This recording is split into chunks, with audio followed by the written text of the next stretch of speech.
I want to talk about some of the good stuff that's happening. Well, it's Friday, it's the 24th of March, and as I mentioned in my earlier videos with the Aurochs indicator, I said that we needed to get over, I think it was like 12.5 cents and stay there, and we have done it. Let's see what happens over the next 24 hours. Can we stay close to 14 cents? That'll be great. So we get through that one triangle. Let's get through the next one. The next one's closer to 19 cents.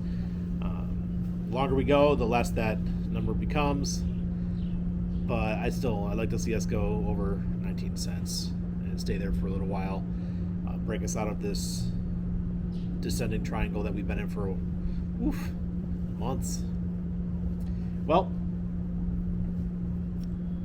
HEX price is great, and I think it's going to do very well once the fork is announced, when it's going to happen. We could get a serious pump in HEX. I still don't understand how Richard's going to do it.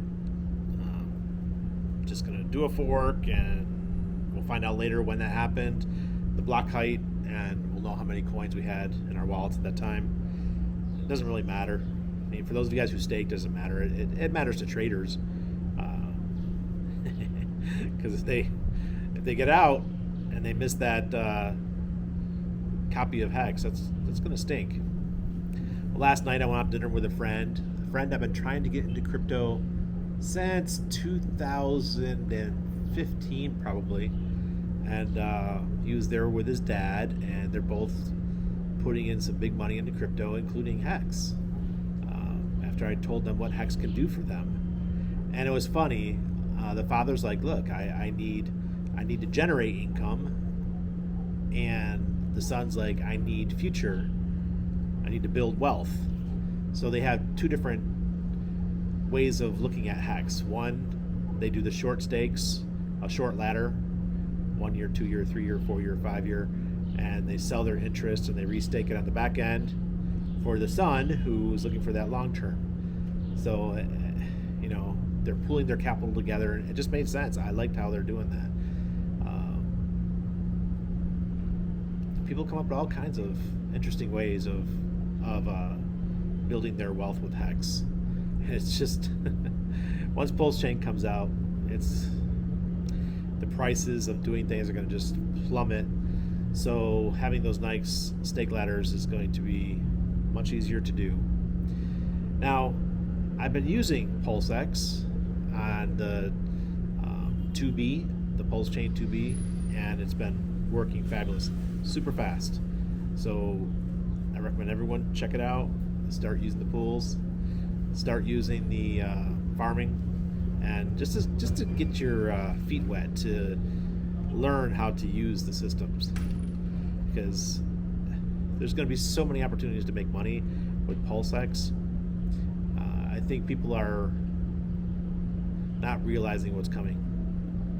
PulseChain's great, but PulseChain's layer 1. PulseChain's going to win no matter what, in my opinion. So just I'm just going to stake my PulseChain with a validator, but my PulseX, man, I'm going to have some freaking fun. There's going to be a lot of shit to happen, a lot of things that I could stake. And I think you guys should all learn how to do the same thing. Like today, I pulled out some PRT on the testnet, obviously, and put it into, I think it was farming or something. I harvested, and it was there. Got a bunch. Man, those first few weeks of PulseX launching, cha-ching, cha-ching, cha-ching. It's, for those who are already well versed in how to use it, they're going to do very well. Liquidity providers, I'm also going to do that. I recommend you take a look and learn how to do that. You don't have to watch just PulseChain videos and learn how to be a liquidity provider. You can watch Uniswap videos, you can watch PancakeSwap, SushiSwap. It's all very similar. PulseChain, they all have a similar way of staking and being an LP provider, and then going into the farms and the pools and those kind of things. So get busy, folks. Start learning. The early bird gets the worm.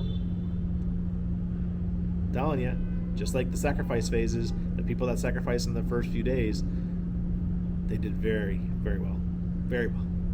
I keep saying very well in this video, but I just feel I think it's the positivity. I feel like the energy is changing. People aren't at each other's throats as much. I'm watching the other projects. Liquid Loans has finished their sacrifice phase. Mintra finished theirs. Pulse Doge is rocking. If you guys look at the Pulse Doge price, that one's going up and to the right pretty nice lately. And I bought the bottom of that one like crazy. I love it. The echo staking that they're having and the burning of the NFTs, or burning of tokens to get into a possibility of winning like over about 1,400 different NFTs that they're going to have. I think they want to do like a apes type thing where it's a community and you have to, the only way to get into that community is if you have one of these NFTs. So I pay attention to that one. And then Trayvon James got more. I don't stake on Toucaneer, so I don't get the airdrop with that one. Like I said, we got Kira. Kira's coming. And there's another one too, Power City. I did check into Power City. I have not stacked for that one yet. I haven't decided yet. Just a little bit too vague for me. And then there's Maximus. That's my son's name. They're doing something with a pooled max length stake of 55.55. They got another bunch of features that go along with that one. So that might be one to look at as well. So man, so many things happening in the HEX / PulseChain community that it's going to keep everyone busy for a while. Just put your head down, learn. It takes hours and hours and hours of studying this stuff to know what you're doing. Okay, a lot of you guys are new to true DeFi. HEX was DeFi, but the DeFi that we have now is like an order of magnitude more difficult than HEX was. So start learning it and thank me later, because you might have some wealth to share. All right, cheers.